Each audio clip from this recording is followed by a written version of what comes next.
नमस्कार दोस्तों, आज के इस डीप डाइव विश्लेषण में आप सभी का बहुत बहुत स्वागत है।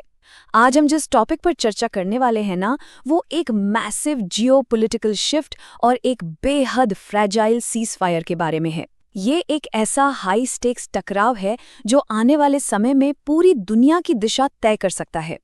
तो सबसे बड़ा सवाल ये उठता है कि क्या ग्लोबल फ्यूल प्राइसेस और एक आने वाली रिसेशन का असर सीधे हमारे और आपके घरों तक पहुंचने वाला है। देखिए, ये करंट वर्ल्ड ऑर्डर के सामने एक बहुत ही बड़ा खतरा बन चुका है। इसलिए मेरी आपसे गुजारिश है कि इस विश्लेषण का कोई भी पार्ट मिस मत कीजिएगा। हर एक डिटेल आपस में गहराई से जुड़ी हुई है। और हाँ, इस कोर टॉपिक में डाइव करने से पहले स्टडी इन बिहार चैनल को तुरंत लाइक, शेयर और सब्सक्राइब कर लीजिए, ताकि ऐसी ही इन डेप्थ जानकारी आपको हमेशा मिलती रहे। अब इन ग्लोबल स्टेक्स को थोड़ा अपनी लोकल रियलिटी से जोड़कर देखते हैं। ये आंकड़ा देखिए, 3000 रुपए। ये कोई हवाई बात नहीं है, ये डर सच हो रहा है। कमर्शियल गैस सिलेंडर्स के दाम 1000 रुपए तक बढ़कर अब करीब 3000 के आंकड़े को छू रहे हैं। और डर इस बात का भी पूरा है कि इलेक्शंस के नतीजे आने के बाद कहीं पेट्रोल के दाम भी तेजी से ना बढ़ जाएं। ये सीधा और साफ असर है इन्हीं ग्लोबल टेंशन्स का। तो चलिए आज के इस विश्लेषण का एक छोटा सा रोड मैप समझ लेते हैं। हम 6 मेन पॉइंट्स कवर करेंगे। पहला, द ग्लोबल इकोनॉमिक थ्रेट। दूसरा, अमेरिकाज 9 पॉइंट प्रपोजल। तीसरा, ईरान्स 14 पॉइंट काउंटर। चौथा, मेजर पॉइंट्स ऑफ फ्रिक्शन। पांचवा, स्ट्रेट ऑफ हॉर्मोन्स कंट्रोल। और आखिरी, द नेगोशिएशन टाइमलाइन। तो आइए शुरू करते हैं हमारे पहले पॉइंट से, जो है द ग्लोबल इकोनॉमिक थ्रेट। इस स्टैंड ऑफ की वजह से आज हम करंट वर्ल्ड ऑर्डर का एक पोटेंशियल कोलैप्स अपनी आंखों के सामने देख रहे हैं। चाहे वो नेटो की मिलिट्री मूव्स हों या ओपेक से बाहर आने की बातें, इसका असर पूरी दुनिया पर पड़ रहा है। और इसी गर्मागर्मी के बीच अमेरिका ने ईरान के सामने एक बेहद सख्त 9 पॉइंट प्रपोजल रखा है। ये डिमांड्स बिल्कुल नॉन नेगोशिएबल हैं। वो चाहते हैं कि ईरान अपना सारा न्यूक्लियर वेपन डेवलपमेंट तुरंत रोके, करीब 450 किलो एनरिच यूरेनियम हैंडओवर कर दे, IAEA इंस्पेक्टर्स को पूरा एक्सेस दे, अपना बैलिस्टिक मिसाइल प्रोग्राम पूरी तरह खत्म करे और प्रॉक्सी ग्रुप्स को सपोर्ट करना बंद करे। साथ ही स्ट्रेट ऑफ हॉर्मुज में फ्री नेविगेशन की पक्की गारंटी भी दे। अब बढ़ते हैं दूसरे पॉइंट की तरफ, जो है ईरान्स 14 पॉइंट काउंटर। देखिए, ईरान ने भी अमेरिका की डिमांड्स के जवाब में बिल्कुल अलग दिशा में एक बोल्ड काउंटर ऑफर सामने रख दिया है। उनकी लिस्ट और भी लंबी है। इनकी डिमांड है कि 1979 से लगे सारे सैंक्शंस पूरी तरह से हटाए जाएं, मिलिट्री प्रेशर अभी के अभी रोका जाए और फ्यूचर में उनकी सॉवरेनिटी पर कोई अटैक न होने की पक्की गारंटी मिले। इन डिमांड्स में अमेरिकन ट्रूप्स का गल्फ से टोटल विड्रॉल और स्ट्रेट ऑफ हॉर्मुज पर ईरान का इन्फ्लुएंस बरकरार रखना भी शामिल है।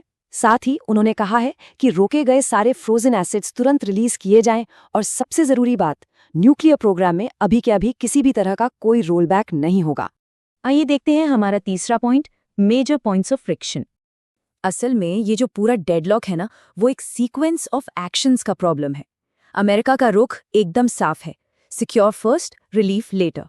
यानी पहले सिक्योरिटी दो और न्यूक्लियर प्रोग्राम सरेंडर करो, तब जाकर हम सैंक्शंस में रिलीफ देंगे। वहीं दूसरी तरफ ईरान इस बात पर अड़ा हुआ है कि रिलीफ फर्स्ट, सिक्योर लेटर।